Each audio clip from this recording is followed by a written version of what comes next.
Hello, this is John Speelman with the video version of my latest not anymore Agony column for ChessBase, my fortnightly column, or twice a month, which is column 182, and I've called A Story of No O's, which is a joke. Doesn't matter, people will know. So what I'm talking about, I was talking about the World Cup in 1988, so this is my games this time. And the fact that the second World Cup tournament, I was doing well after about 6 rounds of the first one in Brussels, but then I splotted down. And what I did say, something which is important to think about with people, is that I was more a match player than a tournament player, because I'm better at not losing than at winning. I've always been pretty stubborn about not losing. And the second tournament was in Reykjavik. And the organisers, it's a lovely tournament. The Icelanders are wonderful organisers, a wonderful country. They provided bespoke snacks for us behind the stage, which of course weren't guarded because it's Iceland, because they're, civilised people. And Garry Kasparov, who is, of course, was he world champion? Yeah, of course he was at the time. It's 88, yes. He had Toblerones. And there was, a certain temptation to nick them, which occasionally I succumb to. Not huge quantities, of course, but maybe the odd piece. And of course, Toblerones had Toblerone,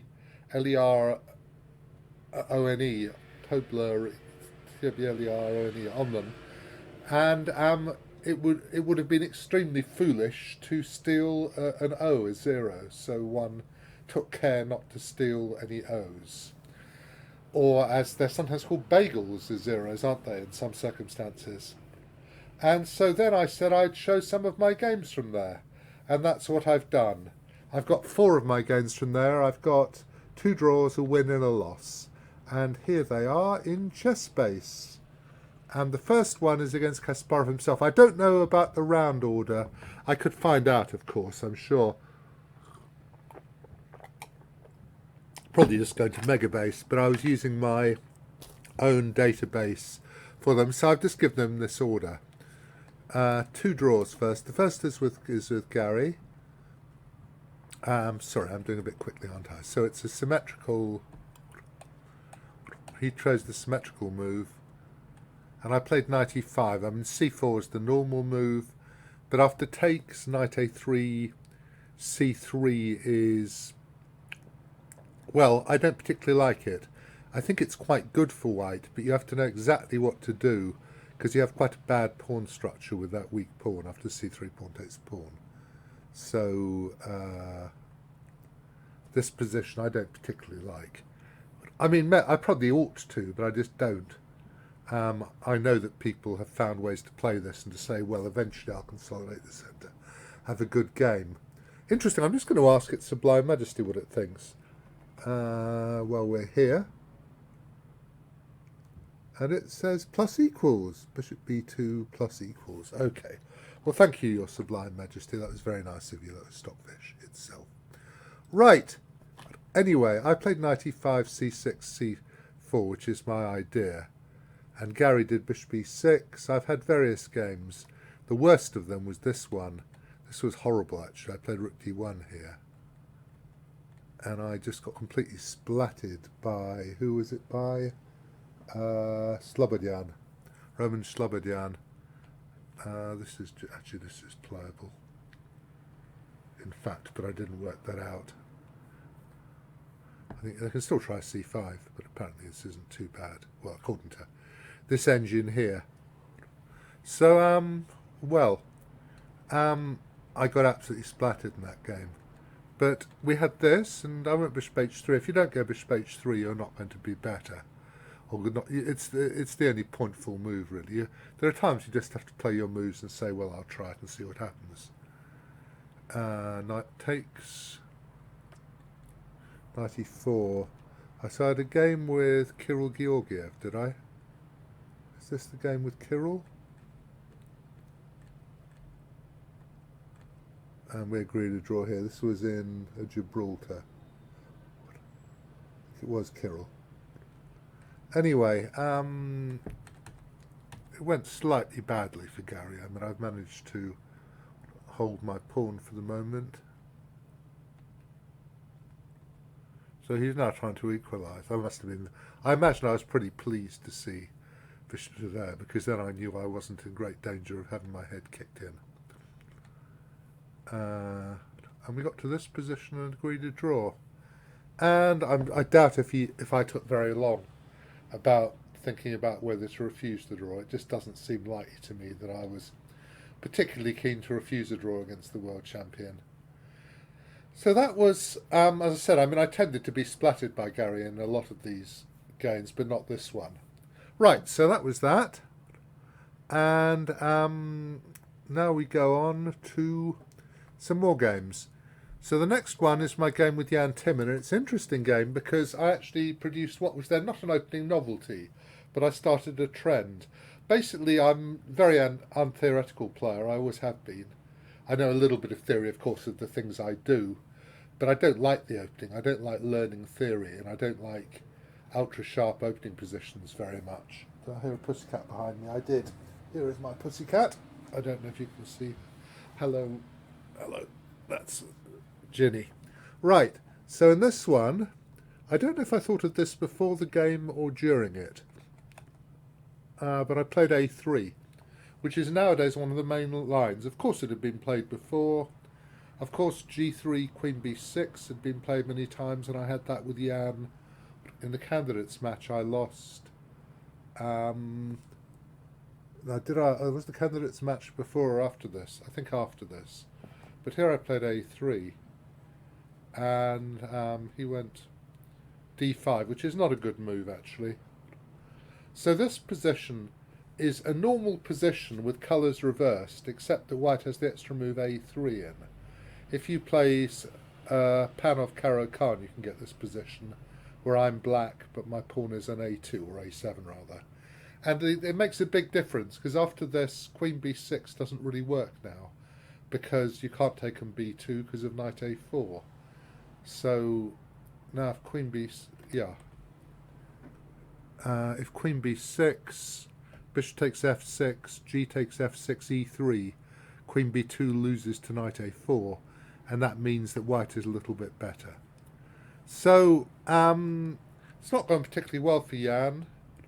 I thought this was a good move at the time. I'm not to stop him playing Queen B6 and equalising, because at the moment Queen B6 I can take an F6 and take an D5 because I've blocked Queen A5 check. So we played some moves, and I'm a bit better. I've got an IQP with my bishop outside the pawn chain. Very nice. Must have been very pleased by this. We played some moves. Jan was obviously not at all happy at this point. I don't think taking an H3 isn't dangerous, I assume.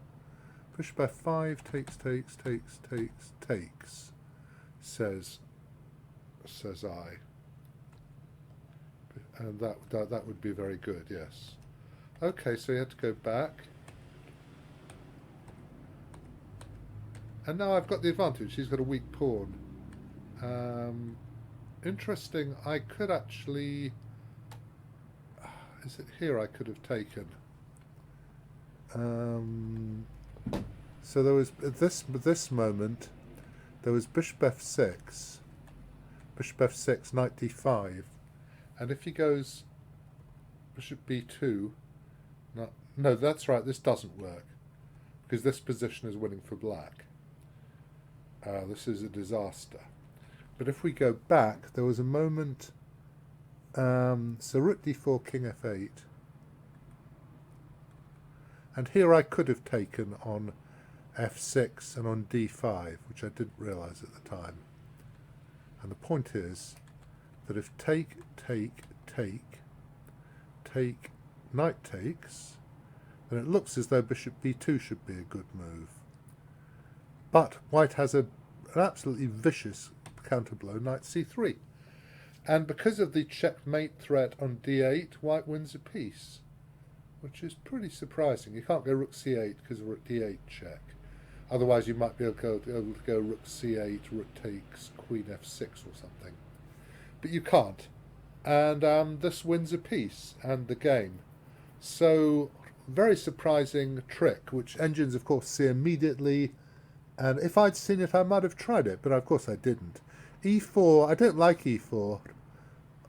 I mean, the engine likes it, this engine likes it, but I don't like winning this pawn because it weakens my position. He's got a weak pawn and now he hasn't anymore.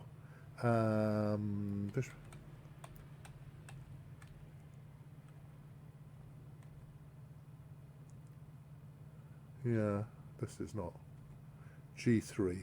Okay, so I took a pawn, but now he gets a decentish position. That's not a good idea. I've got a bit overexcited in time trouble, and he's now very active. He's got this, I've got a weak pawn, but everything else is good. I'm not sure if that's a very good idea. He could actually have taken it. Of course, if Queen H5, there is Queen G3 check. Not sure. Did I know that? I must have done, surely.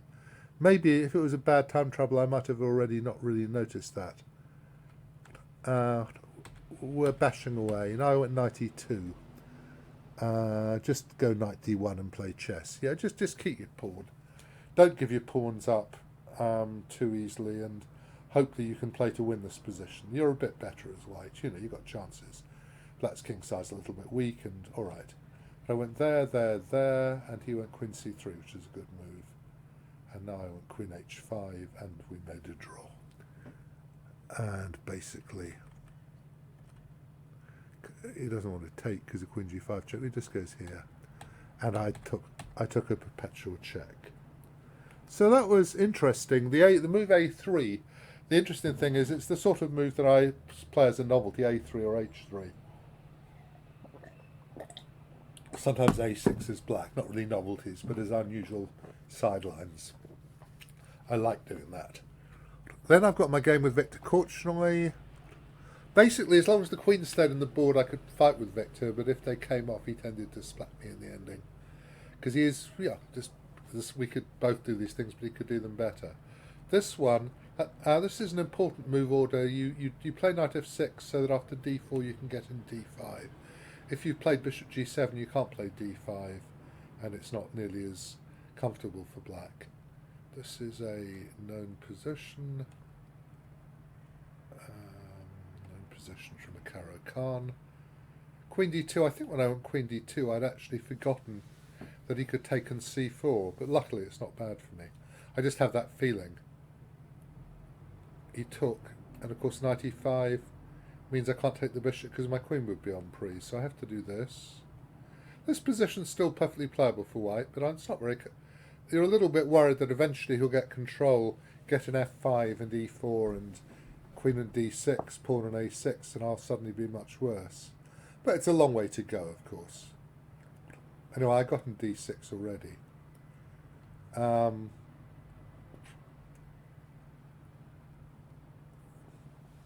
It's not a terribly good idea. Queen d4, it says, queen e3, and it claims that white. I'm claiming that white is okay here. I've got the passed pawn, but I could easily go wrong as well. He went there. Queen d5. Now my queen's nicely in the middle of the board. g3 is a good move. I decided I needed it as e4 pawn. And h3 is a very good move, actually. That does show some of my strengths. One of my strengths is the ability to, to calculate and to... So now I'm threatening knight f6 check. He took it. What else are we suggesting? Rook e5, knight checks, take. Bishop g4 is not a problem here. This should be winning. I mean, bishop g4, there will be rook c1, I think. And you're already threatening to mate, so black doesn't have time to play bishop f3 and mate me. So the queen is enormous in e5 now. But it went...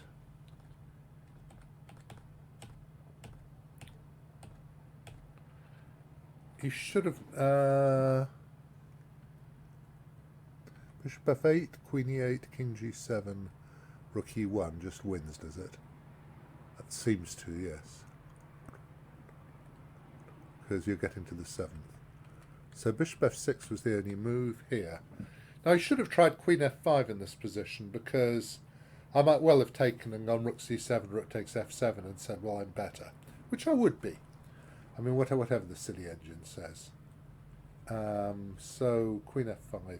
Apparently I can win here by going check here and here, and rook c4, but God knows I'd be incredibly nervous about this. I haven't understood why this... Well, I suppose rook takes pawn, queen f8 check. I suppose I have understood why this works, but God knows I would be very, very nervous about this. I mean, the engine says plus minus, but, you know, it's not something I can tell easily. His king might or might not be reasonably okay on h6. So I'd probably have gone take here. And this one, you are clearly better as white. You know, I mean, you know, it's not a nice position to play for black. But it is maybe f4. I don't know if f4 is a good idea. And the game would have continued and we might have drawn. But he went king g7, which is 2. And now rook to there is actually winning, because I've got this x-ray through to f7. And he goes back. There's no better move, I think. Rook takes, pawn takes. Just queen f4. And he can't get to attack the pawn. And I'm going to be able to win somehow fairly quickly. So, and now bishop e6 is a nice final blow, splatting him. So that was the end of that. So that was Victor, which was a good result for me. But then the next one, I got lost to Misha Tal. And I've said about how he was a world champion who loved chess. I mean, Magnus obviously adores playing chess. I mean, they all like winning, but, you know, there are some who you could claim probably liked winning more than they actually liked the game of chess itself. Whereas, I don't know if that's unfair. I could think, whereas, I wasn't going to name names.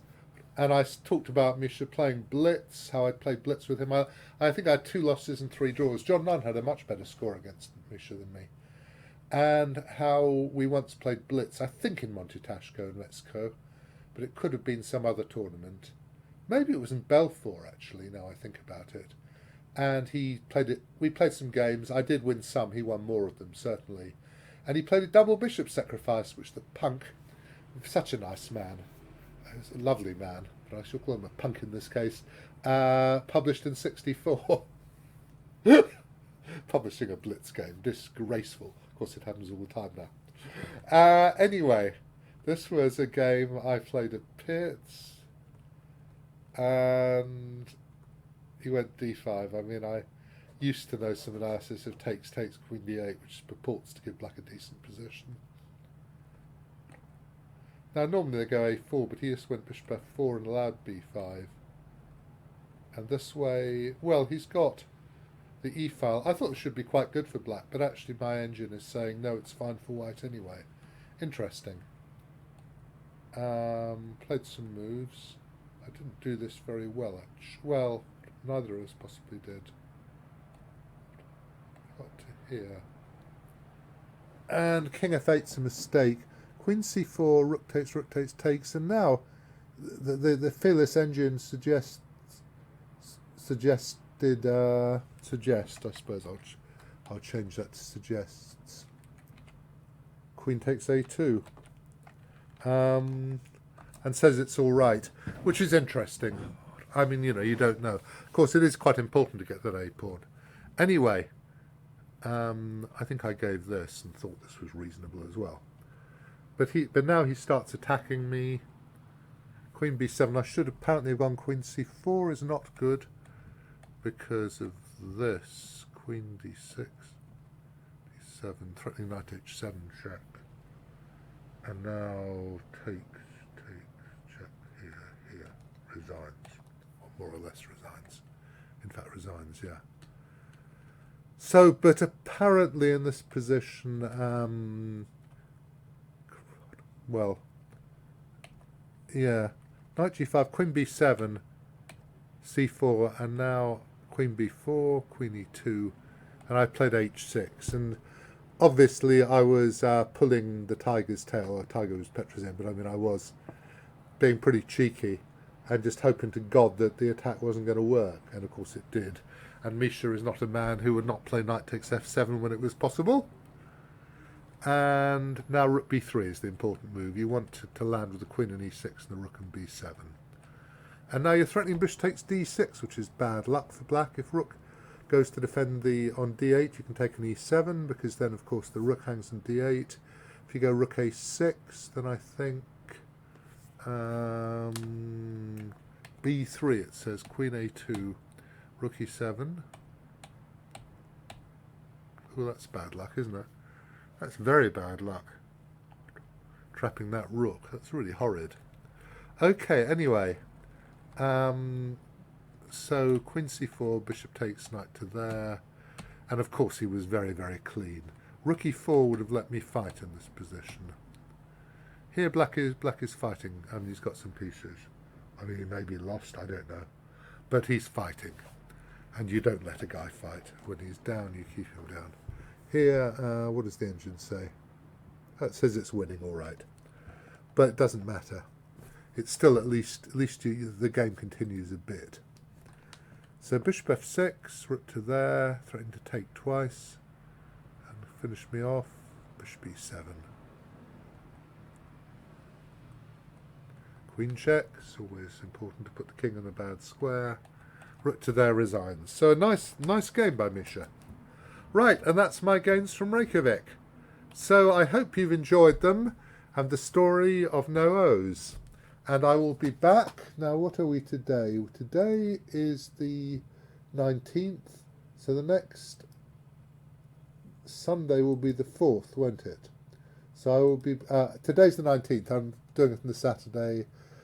It'll come out on the 20th this. So I'll be back on the 4th of December with another column. Right, okay.